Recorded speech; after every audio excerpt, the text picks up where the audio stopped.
everyone. Today we will study about analytical methods for monitoring air pollutants.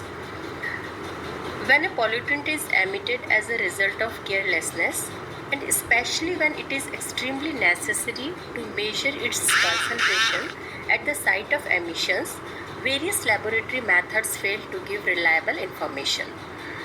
Under these circumstances, it is also very difficult to control the sample and bring it to the laboratory for analysis. It may also be possible and rather necessary to take several measurements on regular emissions.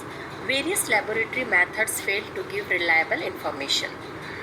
Under these circumstances, it is also very difficult to control the sample and bring it to the laboratory for analysis. It may also be possible and rather necessary to take several measurements on regular intervals. In such a case, it is necessary to have some rapid methods with the help of which it is possible to analyze substances such as air pollutants on a continuous basis on the site of emission, such as in a field or in any other outdoor location. There are some laboratory methods that can be used on the outdoor location, and it is also possible to use basic principles underlying laboratory methods for testing the pollutants so that a suitable and feasible method can be employed for continuous measurements. This type of continuous measurement is generally known as monitoring. While measuring air pollution on a regular, constant and continuous basis, some physical properties of the pollutants are necessary to be identified for the measurements. The component of instrument which is capable of measuring such physical parameters is known as transducers. Generally, a specific property that is characteristic of a particular pollutant is measured. These properties include light absorbance or transmittance, electrical conductivity, change in potential formation or generation of some materials by passing electric current, nucleation of fog formation or radioactive. For example, pollutants such as CO, NO2, SO2 and H2S can be measured by employing the physical principles of molecular absorbance employed in ultraviolet, visible and infrared spectroscopy. SO2 and mercury pollution can be monitored by using atomic absorption spectrophotometry. SO2 and NO2 pollutants can also be monitored by employing molecular luminescence and fluorescence method. Particulates can be monitored by using light scattering employed in nephelometry and turbidimetry. Organic pollutants can be monitored by making use of nuclear magnetic resonance or electron spin resonance. SO2 can be monitored also by conductance measurement, high frequency methods, colorimetry and anode stripping voltammetry method. Organics can also be monitored by using gas chromatography and high performance liquid chromatography. Pesticides can be monitored by making use of amperometry and polarography. Radioactive pollutants can be monitored by employing neutron activation analysis. And potential pH measurements and ion selective electrodes are used for the monitoring of NO/NOx. ठीक है, तो ये सारे methods हैं जिनसे कि हम जो एयर पोल्यूटेंट्स हैं इनको मॉनिटर करते हैं. The monitoring instruments is generally composed of 3 important components होते हैं इसके अंदर. First is air remover, second is transducer और third is recorder.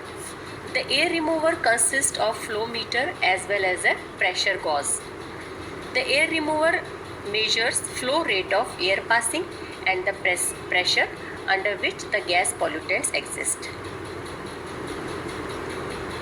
The transducer measures a physical property characteristics of the pollutant and the recorder records the change in physical property of the gaseous pollutants. जैसे for example, concentration of the pollutant can be measured by flow colorimeters or flow spectrophotometers.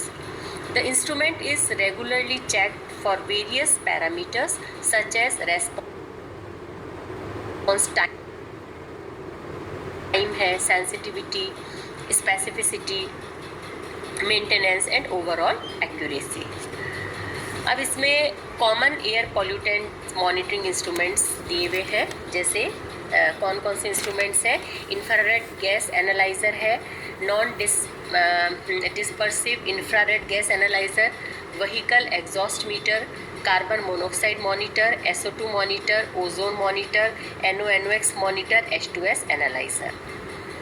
इनसे हम ये आपके इस monitoring instruments हैं जिनसे air pollutants जो है उनको हम मॉनिटर करते हैं. अब इसके अंदर आपके टेबल दी हुई है, देखिए इसमें एयर मॉनिटरिंग इंस्ट्रूमेंट्स और टेक्निक्स बता रखी है. इसको अच्छे से ध्यान से देख लेना. इसमें इंस्ट्रूमेंट के नाम लिखे हुए हैं, पॉल्यूटेंट जो इससे मेजर करते हैं वो है, और जो टेक्निक है इसमें जो एनालिसिस में जो टेक्निक काम में आती है वो है. जैसे कंडक्टोमेट्रिक एनालाइज़र जो है, इससे हम SO2 को मेजर करते हैं. इसमें कंडक्टोमेट्रिक मेजरमेंट जो टेक्निक है वो क्या है, कंडक्टोमेट्रिक मेजरमेंट. उसके बाद में कंटिन्यूस SO2 मॉनिटर, इससे हम मेजर करेंगे SO2, और इसमें कलरीमेट्रिक मेजरमेंट. गैस लिक्विड क्रोमोग्राफी से हम क्या करते हैं, CO NO हाइड्रोकार्बन्स को मेजर करेंगे. टेक्निक है इसमें gas chromatography with different detectors. Nitric oxide monitor है, इससे NO2 को मेजर करेंगे फ्लोरिसेंस टेक्निक द्वारा. O2 एनालाइज़र है, इससे O2 को मेजर करेंगे. और जो टेक्निक है मेजरमेंट एमिशन स्पेक्ट्रोग्राफ है, ये measurement emission spectrograph. Next is ozone monitor, उससे O3 को मेजर करेंगे. उसमें आपके कैमिल्यूमिनेसेंस टेक्निक है. उसके बाद में इंफ्रारेड गैस एनालाइज़र जो है, इससे CO CH4 और दूसरे जो हाइड्रोकार्बन्स हैं उनको मेजर करते हैं. जो टेक्निक है वो है इंफ्रारेड एब्जॉर्प्शन, जिसकी लिमिट जो है 10 to 1000 ppm for CO NDIR technique है. ठीक है. फ्लोरिसेंस स्पेक्ट्रोस्कोप है, इससे ऑर्गेनिक पॉल्यूटेंट्स को देखेंगे. ठीक है. इसमें ये फ्लोरिसेंस है, फॉस्फोरिसेंस है, स्पेक्ट्रोस्कोपी काम में लेते हैं. स्मोक मीटर है, इससे स्मोक और स्मोक को देखेंगे लाइट स्कैटरिंग टेक्निक द्वारा.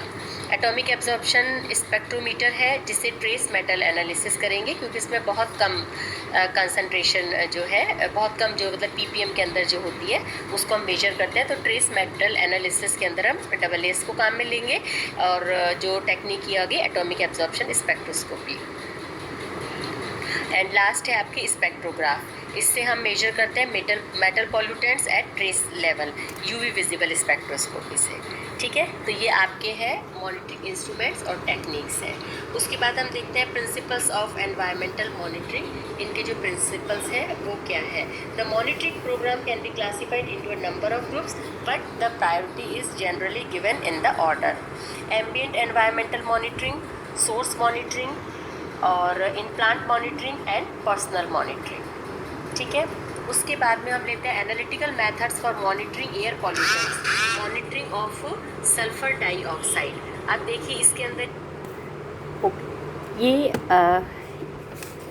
इसके अंदर इसमें हम लेते हैं the important methods of sulphur dioxide monitoring. इसमें आ गया based upon measurement of colour, based upon measurement of conductivity, based on use of electrochemical transducer, based on chemiluminescence technique, और based on gas chromatography and based on non dispersive infrared यानी NDIR spectroscopy. इसी तरह से आपके जो analytical methods for monitoring for pollutants हैं, इसके अंदर बाकी के भी हैं, वो सब आपको इसमें से PDF में से देख के और करने हैं. जैसे ये आपका है monitoring of sulphuretted hydrogen, monitoring of NOx. Clear? Okay, thank you, have a nice day.